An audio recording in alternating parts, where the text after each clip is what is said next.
Eu acabei enfrentando uma depressão, ok? Não, mas não é possível. Sério, eu enfrentei uma depressão forte e aí a barba acabou aparecendo. Não queria tomar banho, não queria comer, não queria fazer a barba. Faz tempo isso, pastor? Foi antes da pandemia. Antes da pandemia. Então, e só que aí quando a barba cresceu, a minha esposa falou: Cláudio, eu achei que a barba está combinando com o cabelo. E aí eu acabei deixando a barba. Acabou que o visual as pessoas aprovaram. Ficou muito bom. E graças a Deus, e pelo menos eu fiquei mais pertinho da esposa.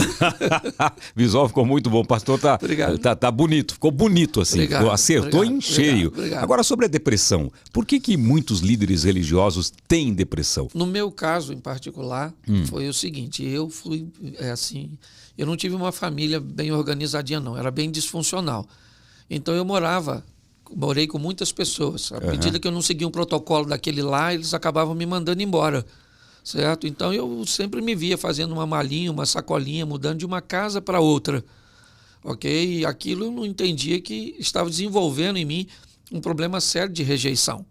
Quando eu fui pastorear a igreja, todas as vezes que uma pessoa saía da igreja, por qualquer motivo que fosse, às vezes apenas porque mudava de endereço, ok? Eu sentia a dor da rejeição.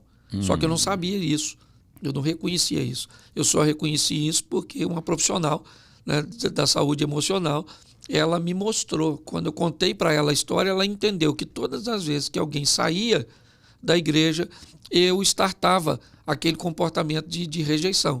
Como isso é perfeitamente... Pastor, mas é mais ou menos como motorista de ônibus, Celso. Certo? A função dele é só dirigir. Tem ponto que ele para, tem gente que sobe, tem ponto que ele para, tem gente que desce.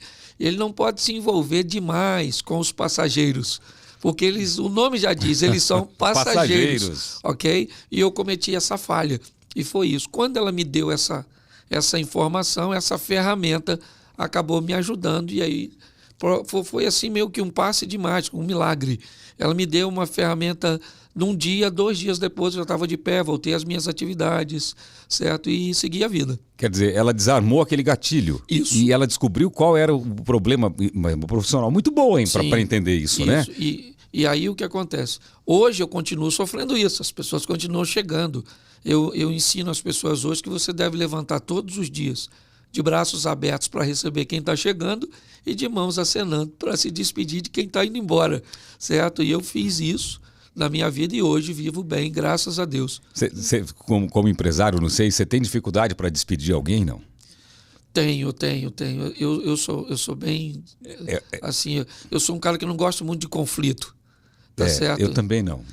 Então, eu aprendi que como Deus, ele sempre trabalha com misericórdia e justiça. Você não pode ser misericordioso o tempo inteiro.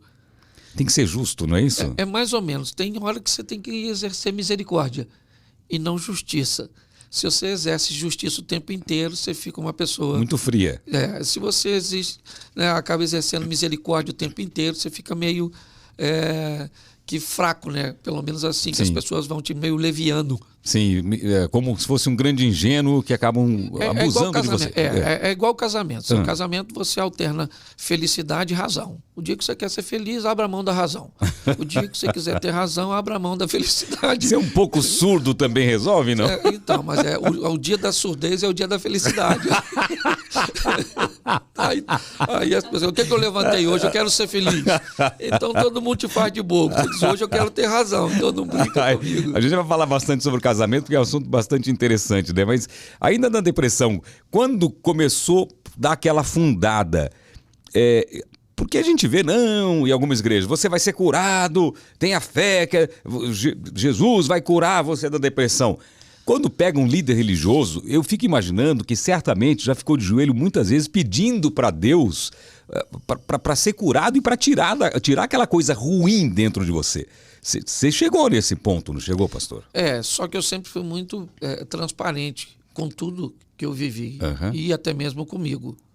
Ok? Quando eu descobri que a tristeza ela estava passando de 15 dias, eu comecei a entender que não era mais uma coisa normal. Certo? Então, eu comecei a ver que ali estava ficando meio perigoso. Foi aí que minha esposa acionou, né? Logo depois, uma amiga nossa que foi lá. Mas Eu nunca tive problema com isso, porque eu sempre fui muito transparente no altar da minha igreja. Sim. Então, eu sempre falei dos meus problemas, das minhas crises. Inclusive, eu falei para a igreja que estava enfrentando um problema de depressão, certo? Até para que eu conseguisse me igualar a eles. Essa é a minha proposta. Tem alguns líderes religiosos que preferem vender a imagem do super-homem. Quando o cara faz isso, ele vai ter problema até para explicar um resfriado. Ok?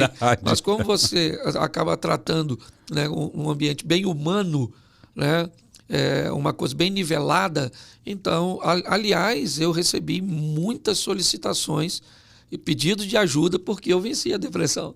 É interessante, isso é importante. Tem muita gente que acha que só está triste e não sabe que está entrando numa depressão profunda, né? Sim, tem que ter cuidado com o tempo que essa tristeza vai durar, ok?